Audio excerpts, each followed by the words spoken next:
Simulan na po natin ang weekend ng pagiging happy and healthy, syempre with Pinoy MD. At syempre isang oras na naman po tayong magkakahuntahan at mag-uusap tungkol pa rin sa ating kalusugan kasama ang mga doktor ng bayan. Happy and healthy Saturday morning! Ako po ang inyong kaagapay sa kalusugan, Connie Season. At mamaya po ay makakasama natin ang ating internist and wellness doctor na si Doc Oy Balburias para syempre sagutin po ang inyong mga ipinadalang katanungan. Abangan yan sa pagbabalik ng Pinoy MD dahil basta usaping pangkalusugan, ito ang legit. Ngayong umaga sa Pinoy MD, pinakabagong pasyalan sa Cuenca, Batangas kung saan one with nature na, filled with adventure pa. Perfect para sa summer getaway ng pamilya at barkada. Minsan ka na rin bang pinatakte ng surot? Ano ang solusyon sa surot attack sa ating mga tahanan at papaano ito maiiwasan? Binurbura na sikat sa Pangasinan, epektibo nga bang lunas sa sakit sa ulcer? Ano ang sakit na ito at papaano ito maiiwasan? Ano ang epekto ng pag-a-apply ng iba't ibang trending na produkto nang hindi kumukonsult? Mukhang kakanin sa unang tingin. Pero ang tawag daw rito, binurong kanin. Masarap po na matamis po. Sakto lang yung asim niya tapos tamis. Palagi akong kumakain dyan. Binurburan kung tawagin nila ito sa Pangasinan.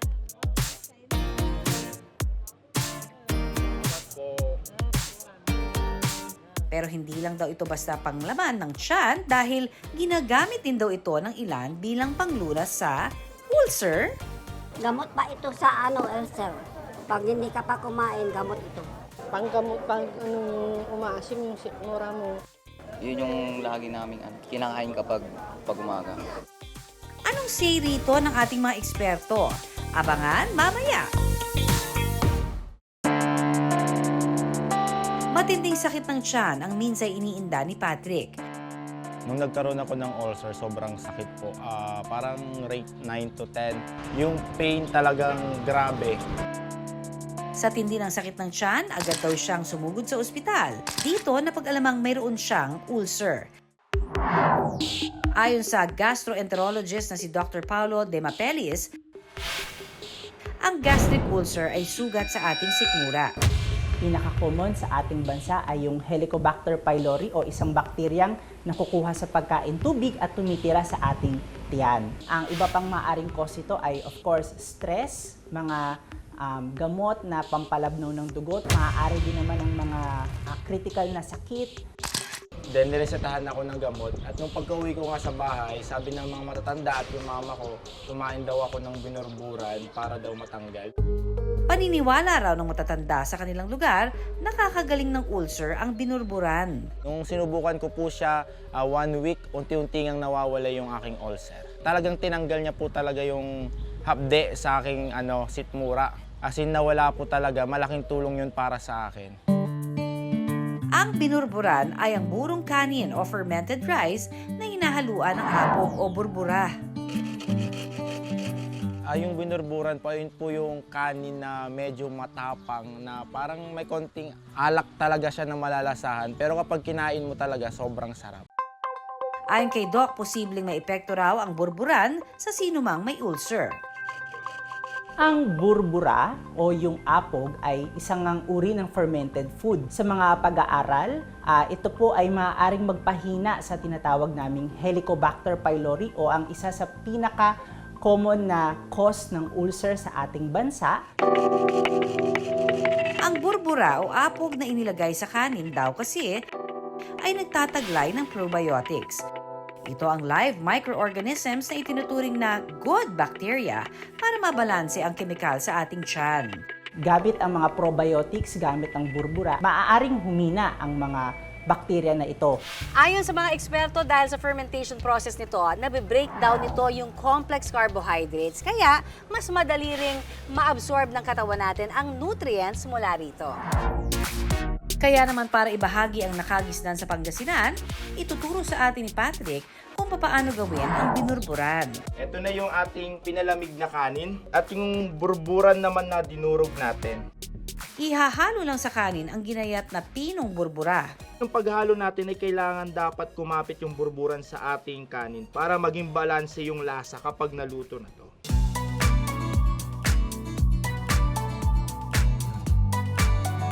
Tsaka ito ilalagay sa malinis na lalagyan para i-imbak ng 3 hanggang 4 na araw. Kakailanganin natin ito para sa mabangong haroma ng ilalabas ng dahon ng saging. After 3 days na paghihintay, malalaman natin na may katas na to kapag meron na siyang nagtutubig-tubig na sa gilid. Lasang-lasa yung pagkaway nito. Make sure lang na huwag mo talaga sosobrahan yung burburan para hindi matapang yung lasa ng ating binuburan. Kapag nasobrahan mo ang binuburan, may chance na malasing ka. Masarap mang kainin, hinay-hinay lang daw, sabi ni Doc. Most of the time, ito ay nakakapagpalakas ng ating gut, ang mga probiotics. Ngunit kung ikaw ay may ibang sakit, lalo na kung mahina ang inyong resistensya, ay maaari itong makasama sa inyo. Pwede kang magkaroon ng mga pagtatae or bloating. May ginhawa mang dulot ang binurburan sa sino mang may ulcer, ang binurburan ay hindi raw gamot, kundi pansamantalang lunas lamang sa ulcer.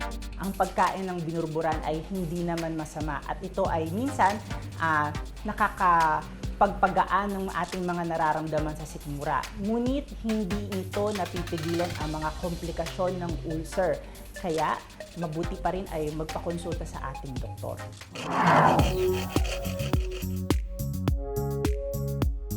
Binurburan na burbura sa sakit na dala ng ulcer? Pwede. Pero ang importante, bago sumubok ng anumang lunas, magpakonsulta muna sa mga eksperto dahil mas mainam pa rin ang nakasisiguro.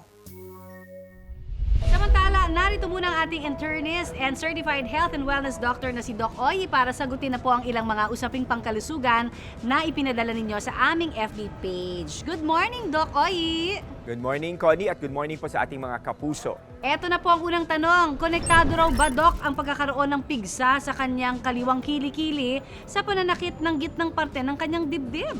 Kapag kumikirot daw kasi ang kanyang pigsa, abay sumasabay din daw yung pagsakit ng kanyang dibdib. Ang tanong po na yan mula kay Zedrick.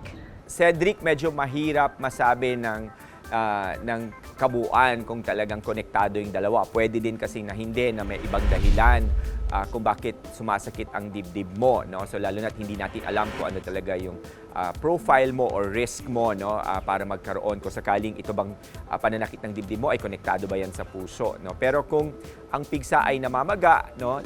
Kadalasan pwede rin magdulot nga yan talaga ng referred pain, ano? So pero lalo na kung meron ng involvement ng ating mga kulani, no? So although medyo malayo ang sa kilikili at saka sa dibdib, no? So hindi natin masasagot ng tama yan. Ang mainam niyan ay ikaw ay kumonsulta at saka lalo na kung matagal na ang iyong pigsa, abay dapat inaalam din natin kung bakit hindi siya gumagaling, no? So kasi dapat yan, kung sakaling wala ng infection at na-treat na ang infection, dapat ito'y gumaling na at hindi mawala na ang pamamaga. Kung mawala ng pamamaga at mawala na rin ang pananakit ng dibdib mo, yon sigurado, likely baka konektado, no? Pero dapat kumonsulta ka sa doktor, lalo na kung ang pananakit ng dibdib mo ay magpe-persist kung kahit na gumaling na ang iyong pigsa. Small but terrible dahil sa liit nito, terrible raw ang perwisyo nitong dala. Maglalabasan lahat yan pag nakuha mo yung pinakalanggana. Sa maliit nga nitong kagat, tiyak apektado ang iyong balat. Ayun po yung kinakatakot baka kasi pag kinagat ng surot, ma-infection, ganun po. Ano nga ba ang solusyon na lulusot kung ang problema ay surot? Hindi na nga raw sikat ng araw ang gumigising kay Jocelyn, kundi kagat ng surot. May kumakagat na lang po sa'yo bigla. Tapos syempre po, hanapin niyo po kung ano yun. Kaya naano ko, wala naman lamok. Ano kaya yun? Baka surot. Nitong nakaraang buwan daw kasi, pinutakte ng surot ang kama ni na Jocelyn. Kaya naman pagkagising niya, madalas may pantal siya sa tiyan, binte at braso. Basta mga 3 days ay magpepeklat din po siya. Kasi naranasan ko rin yun sa anak ko eh. May peklat siya na ano. Ako ito fresh po. Ang daming surot talaga, sagabal talaga po sila sa pagtulog mo. Ayon sa aesthetic dermatologist na si Dr. Janina Escalderon, nagdudulot ng irritation sa balat ang labis na pagkamot kung makagat ng surot. Overall, wala po siyang effect sa atin except for the skin. Kapag nagkaroon tayo ng surot, meron po tayong mga reddish mark po sa ating katawan. Itong reddish mark na to, kapag kinakamot po natin, lalo po siya nag-i-inflame and lalo pong kumakalat ang mga itlog ng surot na ito sa ibang parte ng katawan po natin. Basta raw kasi makagat ng kahit na anong insekto ay maaaring maging bukas sa infection ang sugat kung hindi maagapan. Ang kagat ng surot, posible raw tumagal ng 3 hanggang 6 na araw. We can put antibiotic ointment sa ating skin. Or number 2 po, the patient can take anti-allergy medications po. Ayon sa pest control expert, ang surot o bed bugs ay makakasurvive raw ng ilang buwan na walang pagkain, ha? Pero kung maghahanap na ito ng pagkain, na-attract sila sa mga amoy gaya po ng carbon dioxide at balat ng tao. Kaya naman, bago pa mag-almusal, paglilinis ng higaan kaagad ang inaatupag niya. Tapos ito, ibababad ko lang po sa bleach po. Tapos yung foam ko, lalagyan ko rin po siya ng mga bleach para tapos papaarawan ko po. Yun, konting pagpag lang. Sa gabi, tis-tis lang sa para pag umaga, ako po asikasuhin. Pag gabi, lalagyan ko lang po siya ng sapin para po, doble-dobling sapin yun. Ang surot o bedbug ay isang insektong parasitiko na sumisipsip ng dugo ng tao o hayop. Ayon sa pest control expert na si Alvin Divina Gracia, madalas daw itong makikita sa mga inuupuan ng tao. Madalas yan sa sa mga sopa, bed, kahoy. Yan, doon sila madalas nagtatago. Kasi doon sila yung madalas na na madaling makakuha ng pagkain. Pag umupo yung isang tao o hayop, pwede na agad sipsipin. Nangingitlog daw ang surot every 6 days to 1 week. Climate kasi yan eh. Mas gusto nila pag pag mainit yung panahon. Doon sila yung maatake. Mas gusto nila yung tuyong lugar. Basta doon sila mag-i-stay. Bukod sa nangangagat, masama rin daw ang amoy nito ayon kay Jocelyn. Surot po, may amoy. Tapos maaamoy nyo po sa loob ng bahay ng surot talaga. Masakit po talaga siya sa ilong. Karaniwan pong amoy ng surot po, amoy kahoy po yan eh. Ganun po siya kasi po sumisipsip po siya ng dugo ng tao. Bukod sa makapit na amoy nito, literal na kumakapit din daw ito. May time po talaga, umalis po ko. Hindi ko alam may gumapang palang sumamang surot sa damit ko po. Tapos may kita mo nasa sulok po siya ng t-shirt. Meron nga nung bag. Doon din nag-ano sila sa mga bag eh. Pag-aalis ka. Gulat ka may surot mong laki. Malalaking pantal sa hita ang natamo ng pasaherong si Chris, hindi niya tunay na pangalan. Ayon sa eksperto, ito raw ang posibleng dahilan kung bakit may nagreklamo ng surot kamakailan sa airport. Sa tingin ko po kaya po nagkasurot doon, meron po sigurong pasahero or gamit na napunta doon na merong surot na nadala lang, then dumami na doon kaya nagkaroon siya ng bedbug doon sa area. Pero gaano man kapeste ang surot, may simpleng solusyon daw dito ayon sa eksperto. Effective lang po yung pagbibilad ng mga gamit po. Nilalabas po yung mga kutsyon, yung mga sopa. Pero mas maganda rin po na sabunin nyo muna po, i-bleach nyo, to saka nyo po ibilad para po sure na matanggal po yung bedbug at surot po sa inyo. Ang bleach o dishwashing liquid daw kasi ay may matapang na amoy at kemikal. Nasisira kasi yung yung pinaka-cover ng likod nila. Yun, nasisira yung organ nila nun. Masyado kasi matapang yung bleach para sa katawan nila. Pero epektibo naman kaya ang alcohol? Hindi siya ganun parang napapalayas mo lang siya, pero minsan namamatay din naman. Babalik at babalik lang. Iba pa rin yun talaga yung gumagamit ka ng chemical para sa kanila. Paano naman kaya ang suka? Acid kasi yan eh. Pwede silang nasisira yung nila doon, yung vital organ nila. And pwede rin na didistract sila sa amoy nun, kaya umaalis. Pero para masiguradong walang lusot ang surot, Pang samantala na matataboy natin yung surot. Pag ganyan na po, na marami na pong surot sa inyo or bed bugs po, kailangan nyo na po tumawag ng pest controller para po maproteksyonan po yung bahay nyo at maiwasan po yung pagkalat nito. Sandal natin. Kaya mo lang sa mga yan. kaya naman para masolusyonan ang surot sa bahay ni na Jocelyn, to the rescue ang pest control expert na sina Sir Alvin. Yung mga nakapiksik na surot yan dito. Para ma-clear out natin sila. Kasi sa ilalim din ng kama, meron yan eh. For sure yan. Una silang nag-spray ng insecticide para sa surot. Lahat ng kahoy, spray na rin natin to. Sama na natin lahat yan. Ito, meron na rin to. Pag nag-treatment tayo, babalik na rin yung lahat para sureball. Ayan, yung mga sulok. Dito gar. Ayan na gar. Ayan, tumuna yun. Mamatay na yan, aangat yung pot niyan. Pag umangat yung pot niyan, automatic na, hindi na. Ayan, automatic na, patay na siya. Para wala tayong titira, abusin natin yan. Tsaka isinunod ang misting para sa ibang insekto. Yung ginagawa namin, misting. Maganda po yan sa mga flying insects, sa mga lamok, langaw. Mapapatay po lahat. Sa ipis, okay din po yan. Balik, kukulubin lang po yung yung bahay niya ng 30 minutes.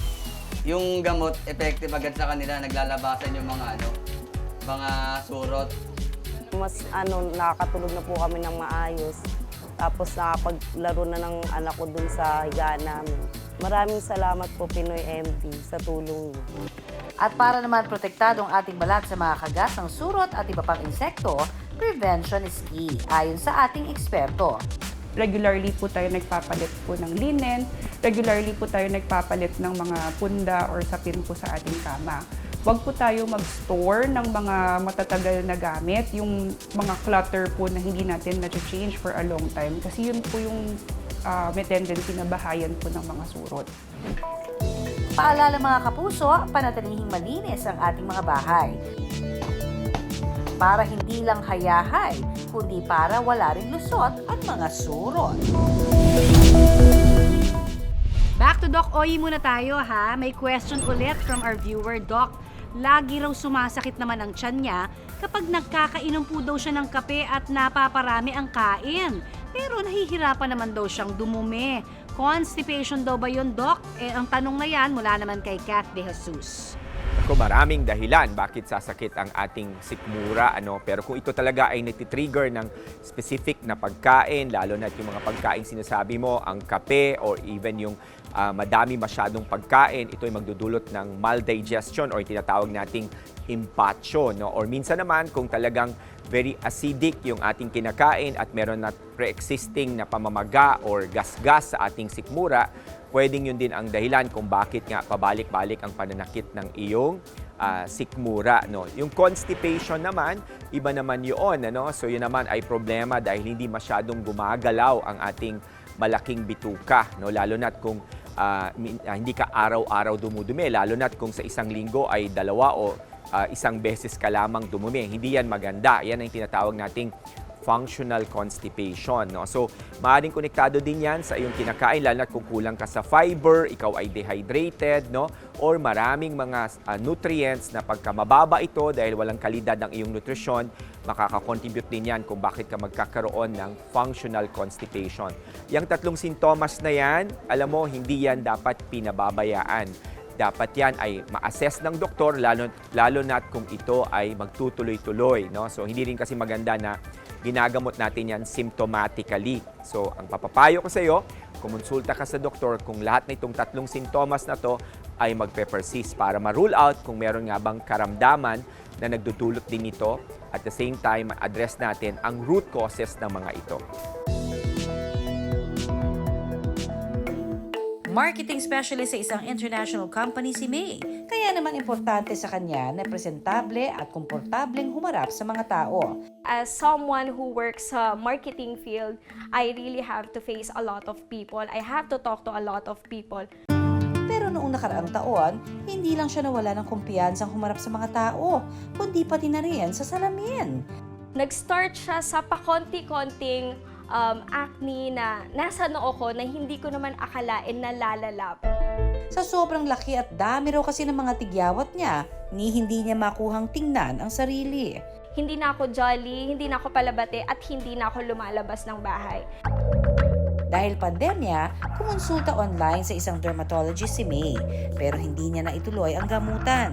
Hindi ko ma-build yung trust that time kasi nga, nung time na yon, mas naniniwala ako sa mga nakikita ko on social media. Sa pagkabahala ni May, ang naging takbuhan niya, ang social media. Kung anong nauusong skin product na ginagamit ng karamihan, siya rin daw na ina-add to cart. Whatever I see on social media, pinapaniwalaan ko. Dahil nga sa effect ng social media sa akin, ang dami kong pinagbibiling products na hindi ko naman alam kung ano yung mga ingredients. Basta makita ko na may isang taong nag-transform because of this product, hala sige bili. Pero ang inaasam niyang clear skin, mas lalo pa raw lumala. Nag-check ako on TikTok ng mga products na ginagamit ng ibang tao. And then of course, binili ko at ginamit ko kaagad. Ang nangyari, mas lalong lumala at hindi ko na malayan na mas nadadamage na pala ang aking skin. Dito na raw nagsimulang mapansin ito ng ibang tao. Anong nangyari sa mukha mo? Kung ano-ano kasing ginagamit mong products, bakit hindi mo itry to? Itry yan nang hindi man lang tanungin kung kumusta ba ako inside. Nakakawasak siya in a way. Hanggang sa hindi na lang daw kumpiyansa niya ang apektado, kundi pati na rin ang kanyang trabaho. Mga kapuso, ayon sa dermatologist, may iba't ibang dahilan kung bakit nagkakatigyawat ang isang tao. Karaniwan dahil po daw ito sa mga matatapang na produkto na di akma sa ating balat. Posible rin daw na magkaroon ng breakout dahil sa stress at unhealthy lifestyle. Kaya kapag sumulpot yung mga tigyawat, siguraduhin pong magpakonsulta na agad sa inyong mga pinagkakatiwalaang dermatologist. Pagka nag-breakout ang acne natin, kailangan nating i-check kung ano yung mga ginagamit nating produkto.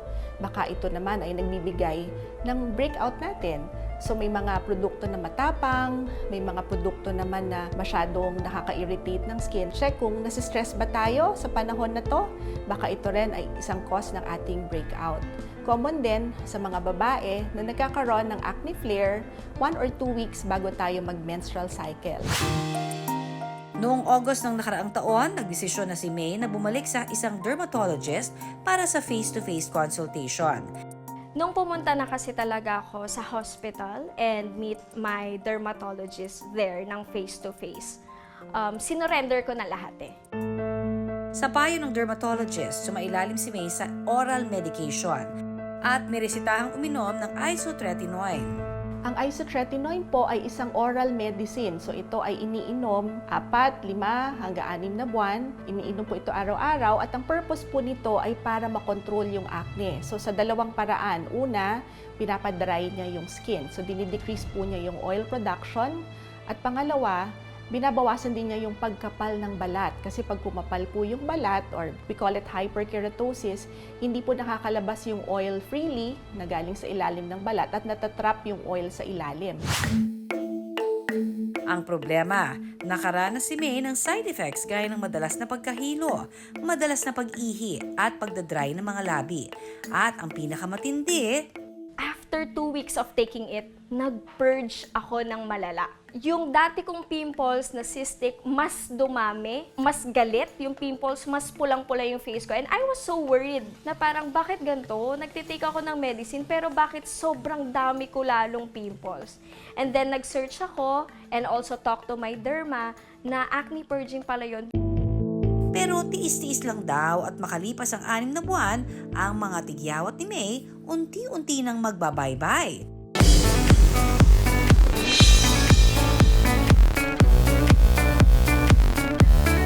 After 6 months of taking isotretinoin and doing the skincare that I have now, Ito na po ang aking progress sa aking skin. Less na po ang pimples. Magkaroon man ako ng pimples, pa isa-isa na lang. Bukod sa pag-take ng isotretinoin na inireseta ng kanyang derma, inalagaan na rin daw niyang mabuti ang kanyang balat. Pero may paalala si Doc Teresa Veroy sa mga taong gustong gumamit ng isotretinoin. Ang isotretinoin po ay importante na binibigay lamang ng isang doktor. Wag na wag po tayong magsi-self-medicate ng isotretinoin dahil ito po ay may mga possible side effects.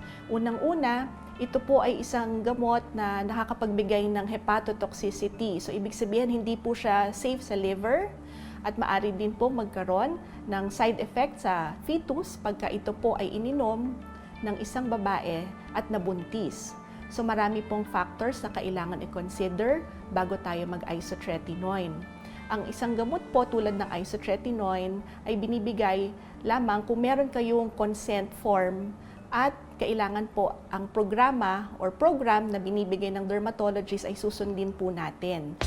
Nanumbalik na rin daw ang kumpiyansa ni May. Right now, I am very much happier and also mas confident na ako. Wala na akong mask kapag lumalabas. Nakakapag-interact na ako sa maraming tao and I just feel like bumalik na yung dating ako. Lesson learned daw para kay May na dapat makinig sa mga eksperto at huwag basta-basta gagamit ng anumang produkto. Do not self-medicate.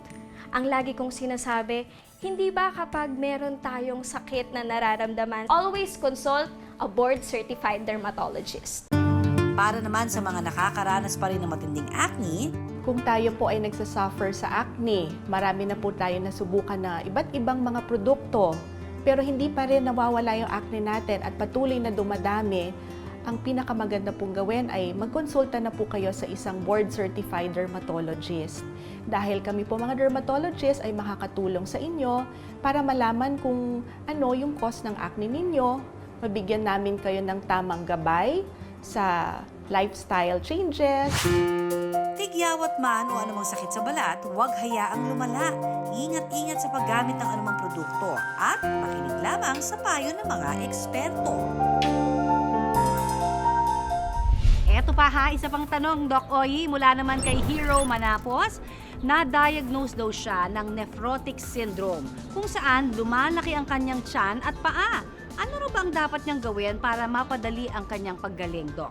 Nako, I'm sure ang nag-diagnose sa'yo ay isang ekspertong doktor, yung nephrologist. No? Yung nephrotic syndrome, ito ay akumulasyon ng iba't ibang sintomas tulad ng binanggit mo, yung pamamaga ng paa, yung pagkakaroon ng tubig sa ating tiyan, ano? Kasi nagre-retain ka na ng fluid dahil indikasyon ito na ang nephrotic syndrome, ibig sabihin niyan, Hero, ay hindi na gumagana ng maayos ang kapasidad ng iyong bato or ng iyong kidneys, no? In fact, nagtatapon ka na ng protina sa iyong ihi. Kung kaya't ang protina kasi ay parang magnet yan, no? Na kailangan meron tayong sapat na antas sa ating dugo para yung fluid, no, ay pumapasok at hindi lumalabas, no? Maraming sanhi ang nephrotic syndrome, no? So iba-ibang ang paggamot niyan ay depende kung ano ang sanhi. A-advisean ka ng iyong doktor, ng nephrologist, no? Normally iimbestigahan nila, no, sa dami ng iba't ibang sanhi ng nephrotic syndrome, iimbestigahan nila at kung ano ang sanhi, 'yon ang kanilang gagamutin. Ito naman ay nagagamot, no? Importante lang talagang may regular kang follow-up sa iyong nephrologist at importante na sundin mo lahat ang kanyang payo, lalo na nga depende doon sa anong sanhi talaga ng iyong nephrotic syndrome. Tatlong oras lang mula Metro Manila, mararating ang bagong bukas na garden na ito sa Cuenca, Batangas. Pagpasok pa lang, bubungad agad ang nakare-relax na view ng Taal Lake at Taal Volcano, na kumpleto pa ng view ng dinarayong Mount Makulot. Mas lalo para pagagandahin ang araw mo ng mga makukulay na bulaklak na ito. Binuksan ang garden na ito Desyembre noong nakaraang taon. Ang konsepto nagmula raw sa hilig sa pagtatanim ng may-ari nitong si Mang Tony, na hindi lang isang hardware owner, isa ring certified plantatay. Nag-start talaga yung paghahalaman namin nung pandemic. So yung natigil yung mundo, walang ginagawa, pati yung hardware namin nag-close. Walang activity. So, nauso yung plantito-plantita eh. So, meron kaming building sa San Juan. Yung 4th floor noon, merong basketball court. Lahat yun halos napuno ng halaman. And then, dinala na namin dito. Dinala namin sa resort, and then dinala namin dito sa Imelda's Garden. Ang simpleng hilig na uwi sa pagiging plantito at plantita ng kanyang pamilya. Pati ang asawa nga raw niya si Aling Imelda, nagtanim na. Hindi kayang bilangin eh. Sobrang dami na. Yung iba kasi na-propagate na rin namin. Yung iba from seedlings, yung iba from cuttings. So, sobrang marami na. Alam niyo ba mga kapuso, ayon sa mga eksperto, mainam na libangan daw ang pagtatanim ng mga halaman, lalo sa mga nagkakaedad na. Bukod po sa nakakawala ito ng stress, nagsisilbi itong light to moderate physical activity na rin, na swak syempre para sa mga tulad ni Mang Tony. Ang pagtatanim, gardening, or pagiging plantito-plantita ay nakakatulong to distress, help our mga elderly sa mga lolos-lolas para magbibigay ng meaning and purpose sa kanilang buhay. Kasi ang ibig sabihin nito ay meron silang inaalagaan na another living thing, no? Or living organism. At maaari also, since gardening, hindi masyado siyang locomotor extensive para sa mga elderly. Kasi pwede naman nila alagaan yung plants na nakaupo sila, hindi masyado silang gumagalaw para iwas fall, iwas sa pagbagsak. And also, it can boost their creativity. Pero kung si Mang Tony raw ang tatanungin, ang favorite spot daw niya rito ay ang kanyang private greenhouse garden kung saan siya mismo ang nagtanim ng iba't ibang botanical plants na hindi lang daw pangkaraniwang halaman, mga kapuso. Dahil ang iba rito, rare plants na libo-libo ang presyo. May kamahalan man, nakakatulong daw sa kanyang kalusugan ang paghahalaman. Very relaxing. Stress-free. Lahat na stress namin sa Manila, sa business namin sa hardware. Pag pumunta kami rito, nakakalimutan talaga namin. Ito raw ang gusto niyang ibahagi sa mga turistang darayo sa kanyang 1 hektaryang garden. Nakapunta rin kasi kami ng Miracle Garden sa Dubai. Sobrang ganda nun. Tapos nakapunta kami ng Sirao Garden sa Cebu. So parang naisipan namin, gawa kaya tayo ng nasa gitna ng dalawa. Halos nasa gitna nito. Hindi naman nabigo si Mang Tony dahil ang mga turista, pagpasok pa lang, busog na ang mga mata. At kung picture is life para sa'yo, marami ka raw pagpipilian dito. Dahil bukod sa mountain and lake view, may mga Instagrammable spots din daw na pwedeng aurahan dito. Akyat lang sa tuktok ng rainbow na ito para sa perfect groovy, gaya ng pamilyang ito na kung todo pose para sa picture. May fresh air, so parang suitable siya sa mga babies din kasi hindi naman siya crowded, open na yung area niya. Umaura na rin sa higanting kamay na ito at sa giant pugad na ito na talaga namang picture-worthy.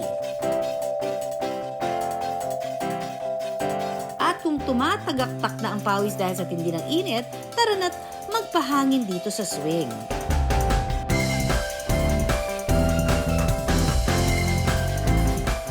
Okay naman, maganda, nakaka-relax. At marami naman siyang spot na pwedeng pang Instagram. At kapag nagutom sa paglalakad, no worries dahil sa loob mismo ng garden, may mga food stall na pwedeng pagbilhan habang pinagmamasdan ang view. Busog na ang iyong mga mata, busog pa ang inyong tiyan. Yes, the view is brilliant, yeah. And yeah, I've enjoyed the time over here, but this is the best view I've seen. May bed and breakfast din daw ang garden for a more relaxing stay.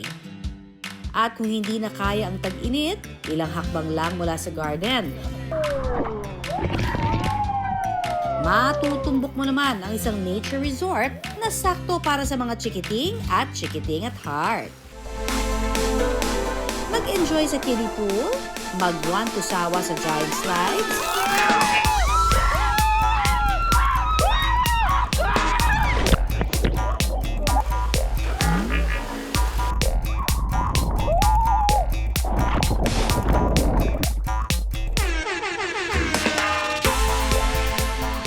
lambitin sa kanilang zipline, may 3 palapag lang naman ang taas.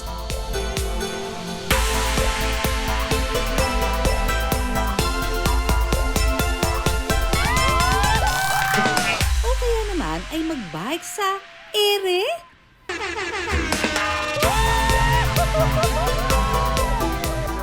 Enjoy. Ikaw.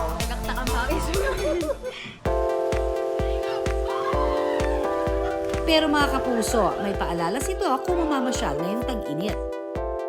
Ito naman po sa magsuswimming at magbababad sa init ng araw, pinakamaganda po gumamit kayo ng high SPF na sunblock. Ang mga sunblock po ay makakatulong para hindi makapenetrate or hindi absorb ng ating katawan or ng ating balat yung harsh reaction ng balat sa init ng araw. Kasi po yung sunburn, pwedeng mag-cause yan ng irritation, rashes, and even blistering. So important po to always apply sunblock. Dagdag adventure para sa mga chikiting dahil meron din silang park para sa mga bagets kung saan pwede silang mag-swing, lumambitin, at magpaikot-ikot sa maze. Habang ang mga mommies and daddies na bantay, pwedeng magmerienda sa kalapit na food stalls. Ang pag-unwind, lalo na't kung malapit sa kalikasan, mainam daw para sa ating kalusugan. Pag tayo ay nag-engage in physical activity, ito ay nagbo-boost ng ating mga happiness hormones like endorphins or yung the happy hormone kasi nabuboost siya pag tayo ay gumagalaw-galaw, like exercise, nagka-create siya ng physical movement or activity. Talagang masaya dito pag Holy Week. Meron kaming mga activities, may mga Easter egg hunt kami. Tapos we're planning a lot of other activities pa during the Holy Week. Alam namin kasi a lot of people don't get to go out on vacations as much kasi hindi naman nakakapag-off sa work. So, ayun, at least pag Holy Week, mahaba talaga yung bakasyon ng mga tao. We really encourage people to come here. Mga kapuso, deserve natin ang pahinga. Kaya ngayong nalalapit na ang bakasyon ngayong Semana Santa, break muna. I-treat ang ating mga sarili sa mga pasyalang malapit na sa kalikasan, mainam din para sa ating kalusugan.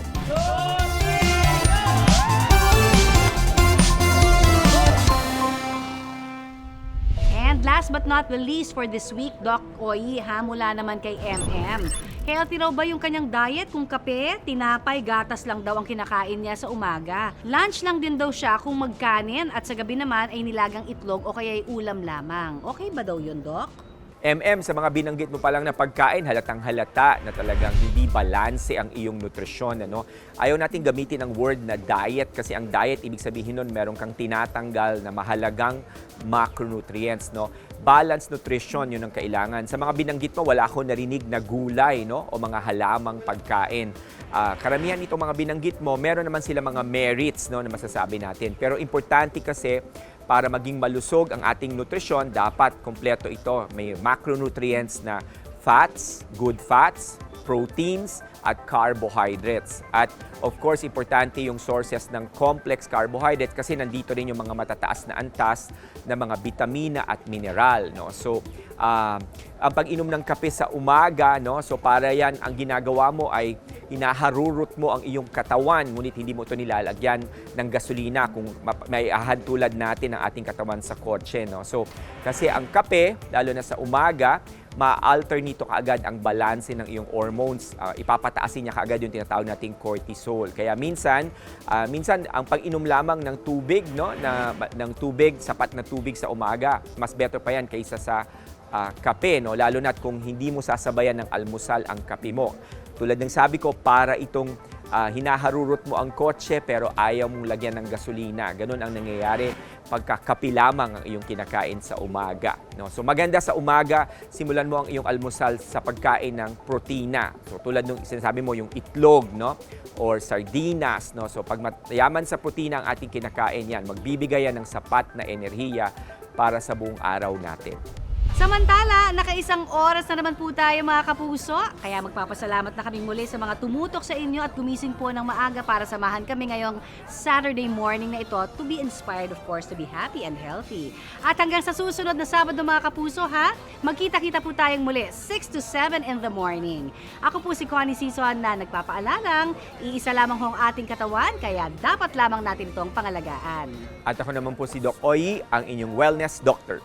Tandaan, unahin ang kalusugan at lagi pong tumutok dito sa programa kung saan kayo at ang inyong kalusugan ang laging number 1. Dito pa rin sa nag-iisang tahanan ng mga doktor ng bayan, ito po ang Pinoy MD.